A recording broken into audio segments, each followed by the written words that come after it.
Hai, selamat pagi Ananda kelas 3 semuanya. Alhamdulillah, hari ini, hari Kamis tanggal 13 Agustus 2020, kita dapat bertemu kembali meskipun dalam keadaan jarak jauh.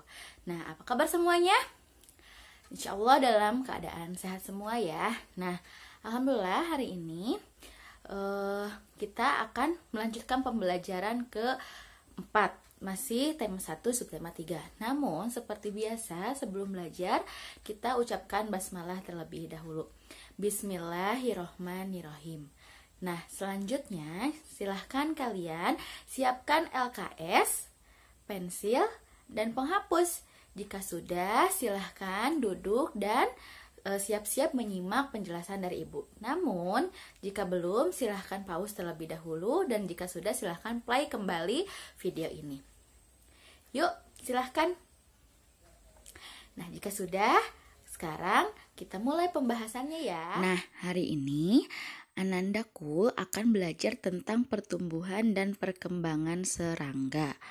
Nah, apa sih serangga itu? Serangga adalah kelompok utama dari hewan yang beruas dan bertungkai. Bertungkai itu artinya kaki ya. Bertungkainya 6 atau 3 pasang. Nah, contohnya ini yang pertama itu ada belalang. Nah, di sini ada belalang. Yang kedua itu ada lebah. Yang ketiga ada kupu-kupu. Nah, Anandaku, di sini serangga ini mempunyai ciri-ciri tertentu dibandingkan dengan hewan lainnya. Ciri yang pertama itu tubuhnya beruas-ruas. Tubuhnya beruas-ruas ini dikelompokkan menjadi 3 bagian utama, yaitu kepala, dada, dan perut. Lalu yang kedua ini dia mempunyai 3 pasang kaki. Coba lihat di sini. Ini yang kelihatannya ada 1, 2, 3 sebelah kanan lebah. Pasti di sebelah kirinya pun ada lagi. Jadi ada 3 pasang kaki. Semuanya jumlahnya ada 6 kaki. Lalu yang kedua ini dia mempunyai 2 pasang sayap. Coba lihat. Ada 1 dan 2 itu sayapnya. Yang ketiga, ciri-cirinya itu mempunyai sepasang antena. Nah, di sini antenanya, nah ini ya, kelihatannya cuma 1, padahal di situ katanya sepasang, ada 2 gitu. Lalu yang kelima, dia mengalami metamorfosis sempurna. Yang kelima, dia mengalami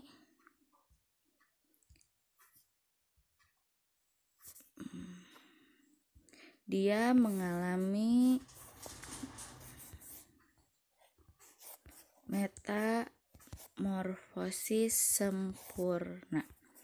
Apa sih metamorfosis sempurna? Metamorfosis sempurna ini dia mulai dari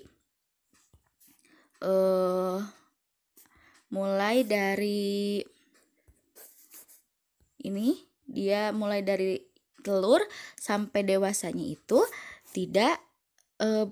tidak sama, jadi berubah gitu. Nanti Ibu jelaskan ya.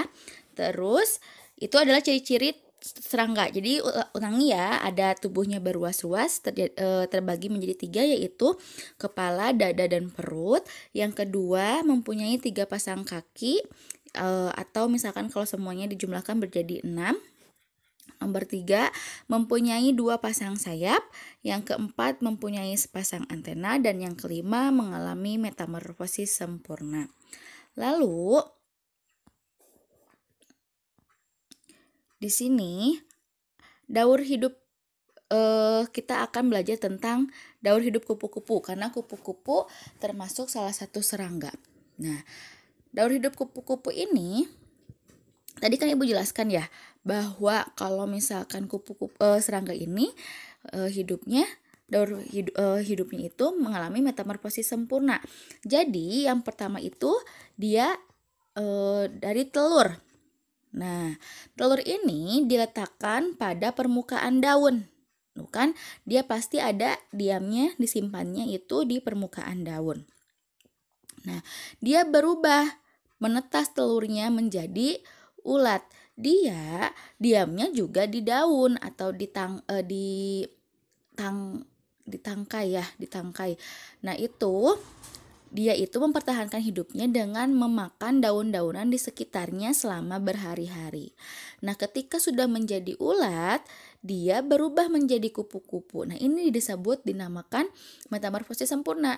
Dari telur ke ulat langsung ke kepompong. Nah, ulat ini, ulangi ya, ke ulat, dia itu juga disebut larva. Lalu ketiga, ini kepompong atau bisa disebut dengan pupa. Nah, kepompong ini dia tubuhnya terbungkus dalam sarang benang sutra. Bisa terlihat ya di situ nomor 3, dia ditutup oleh sarang. Nah, nanti dia setelah 10-15 hari dia akan keluar dari sarang tersebut. Nah, lalu jadilah menjadi kupu-kupu. Nanti kupu-kupu berkembang biak menghasilkan telur. Nah, ini disebut dengan metamorfosis sempurna karena dari mulai telur dia berubah menjadi ulat, ulat berubah menjadi kepompong, kepompong berubah menjadi kupu-kupu. Jadi dia dari mulai kecil sampai dia dewasa itu tidak sama, dia berubah-berubah. Nah, anandaku, jika kalian sering pernah melihat kupu-kupu, itu pasti ada di taman. Nah, kalau misalkan Ananda merusak daun, merusak bunga, pasti kupu-kupu itu tidak ada. Nah, kalau gitu berarti dia tidak asri. Nah, jika Ananda ingin lingkungannya asri, ada hewan terlihat oleh kita, makanya kita tidak boleh merusak lingkungan yang akan dihidupi oleh hewan. Nah, kalau misalkan kita menemukan teman yang sedang khilaf melakukan kesalahan merusak lingkungan, kita wajib memberikan saran. Nah, apa sih kalimat saran yang sarannya harus kayak gimana? Sarannya harus yang baik. Apa sih saran itu?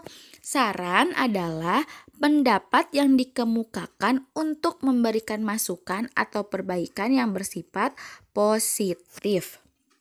Nah, saran ini mempunyai ciri. Cirinya itu diawali dengan kata yang pertama itu katanya bagaimana jika atau bagaimana bila.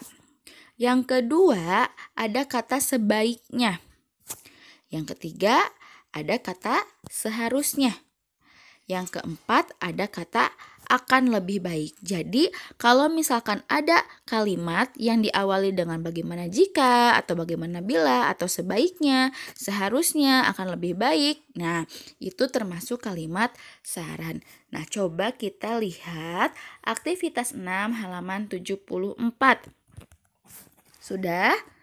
Kalau belum, yuk silahkan di-pause dulu, lalu pindahkan ke halaman 74.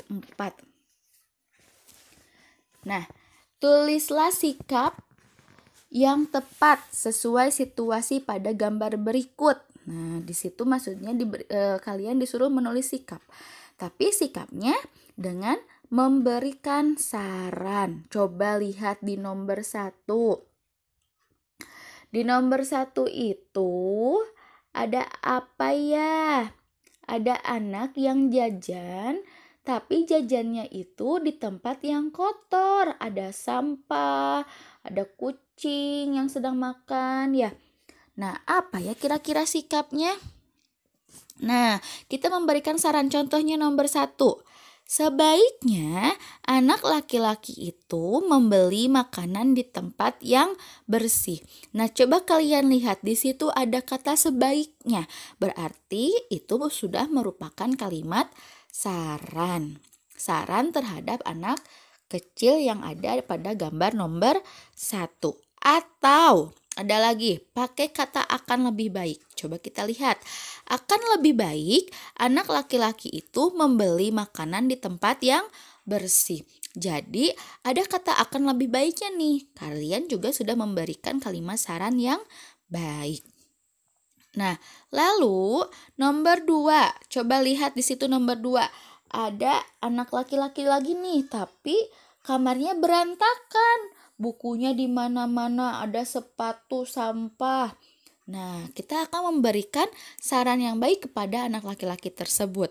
Coba kira-kira apa ya? Nah, di sini ada sebaiknya anak laki-laki itu membersihkan kamarnya. Iya kan? Tidak mungkin kan kita membiarkan anak laki-laki itu membiarkan kamarnya kotor. Nanti bakal menjadi ada serangga kayak kecoa ya, kayak gitu. Kan tidak mau, jadi tidak sehat. Makanya kita memberikan saran yang baik, yaitu memakai kata sebaiknya. Dilanjutkan, sebaiknya anak laki-laki itu membersihkan kamarnya. Atau nomor 2, bagaimana bila kamar itu segera dirapihkan agar terlihat bersih? Nah, kamu memberikan saran lagi nih. Bagaimana bila ada kata itu? Bagaimana bila kamar itu segera dirapihkan agar terlihat bersih? Nah, itu memberikan saran yang baik. Nah, Anandaku, hari ini belajarnya sekian ya.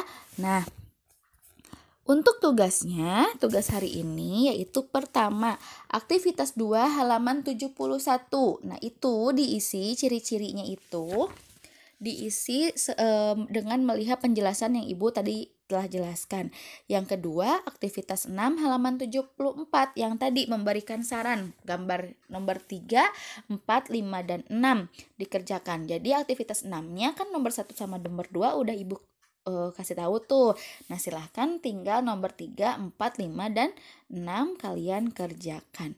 Kalau misalkan belum paham, silahkan menghubungi wali kelasnya masing-masing. Jangan sungkan ya. Karena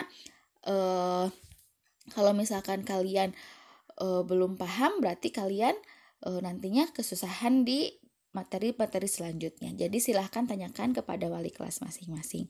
Sekian dari Ibu. Mohon maaf bila ada kesalahan. Wassalamualaikum warahmatullahi wabarakatuh.